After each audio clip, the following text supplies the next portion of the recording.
Selamat pagi, siang, dan malam. Kami dari kelompok B9 yang terdiri dari saya, Rahadin Ramadan, Raffi Ahmad Fauzan, dan juga Ricky Firmansyah. Pada kesempatan kali ini, kami akan mempresentasikan hasil kerja kami untuk tugas 1 pada mata kuliah Analitika Data tentang Decision Tree. Pada Decision Tree ini, kami menggunakan dataset dari website Kaggle yang berjudul Student Sleep Patterns atau pola tidur mahasiswa.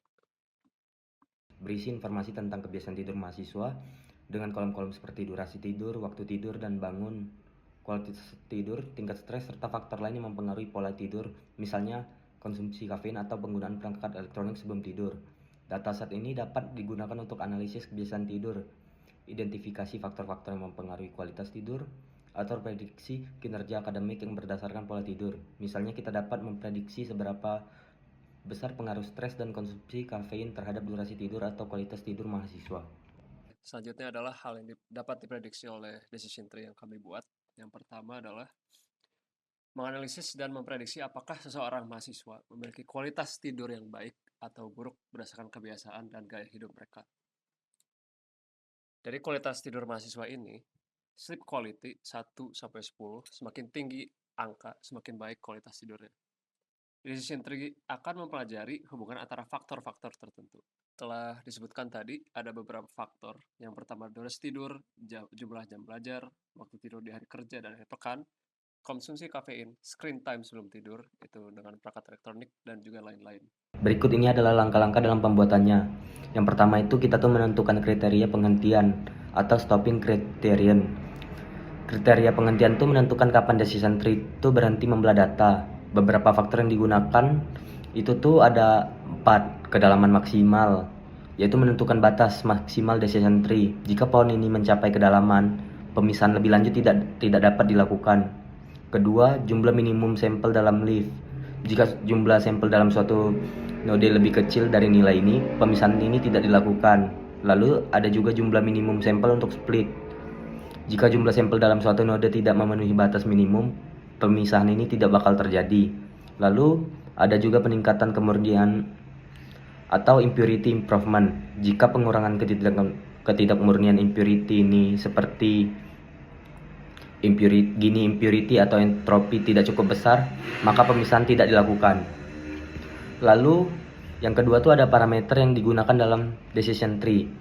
Ada beberapa parameter yang dapat dikonfigurasikan dalam model decision tree, yaitu meliputi criterion, yaitu metode untuk menilai kualitas pemisahan seperti Gini untuk Gini impurity atau entropy untuk information gain. Lalu ada max depth, batas kedalaman maksimal pohon keputusan. Lalu ada juga min sample split, jumlah minuman sampel yang diperlukan agar suatu node dapat dibagi menjadi 2 cabang. Lalu ada min sample leaf, yaitu jumlah minimum sampel yang harus ada dalam leaf node untuk dianggap valid. Lalu juga ada max feature, itu tuh jumlah fitur maksimal yang digunakan untuk menentukan pemisahan terbaik. Lalu ada yang ketiga, yaitu langkah-langkah pembuatan decision tree. Itu tuh kita pertama-tama tuh memilih fitur algoritma yang menentukan fitur terbaik untuk membagi data berdasarkan metrik yang digunakan, seperti Gini impurity atau entropy. Lalu kita tuh membagi data itu dipisahkan menjadi beberapa kelompok berdasarkan fitur yang kita pilih. Lalu melakukan pemisahan secara rekursif, proses pemisahan berulang hingga memenuhi kriteria penghentian. Lalu kita tuh membentuk leaf node. Jika suatu node tidak dapat dibagi lagi, maka node tersebut menjadi leaf node dan hasil prediksi akan didasarkan pada mayoritas kelas dalam node tersebut. Berikutnya kami akan menjelaskan tentang decision tree yang sudah kami buat. Decision tree yang sudah kami buat ini digunakan untuk memahami pola tidur mahasiswa berdasarkan beberapa faktor.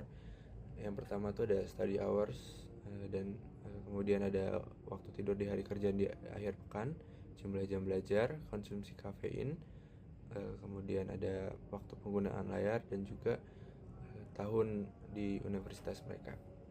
Nah, model ini tuh bekerja dengan cara membagi dataset ke dalam beberapa cabang berdasarkan fitur-fitur yang paling berpengaruh terhadap pola tidur mahasiswa.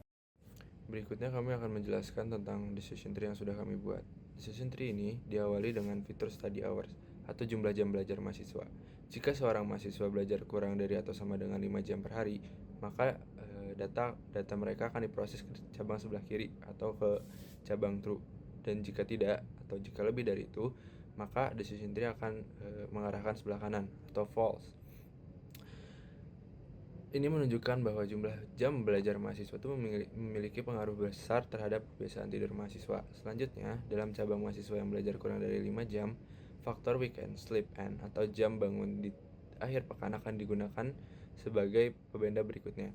Jika seorang mahasiswa bangun lebih awal di akhir pekan, maka faktor lainnya seperti tahun kuliah atau university year, waktu tidur di hari kerja atau weekend sleep start, dan konsumsi kafein atau caffeine intake semakin mempersempit kategori pola tidur mereka.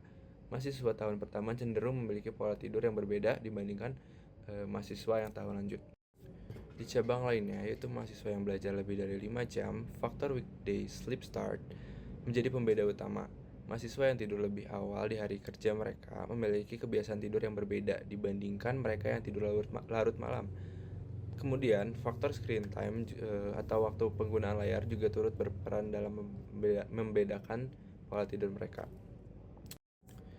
Secara keseluruhan, model ini menunjukkan bahwa jumlah jam belajar merupakan faktor awal yang paling berpengaruh dalam menentukan pola tidur mahasiswa, yang kemudian diperjelas dengan faktor lain seperti waktu tidur di hari kerja dan di akhir pekan, konsumsi kafein, serta kebiasaan menggunakan layar sebelum tidur.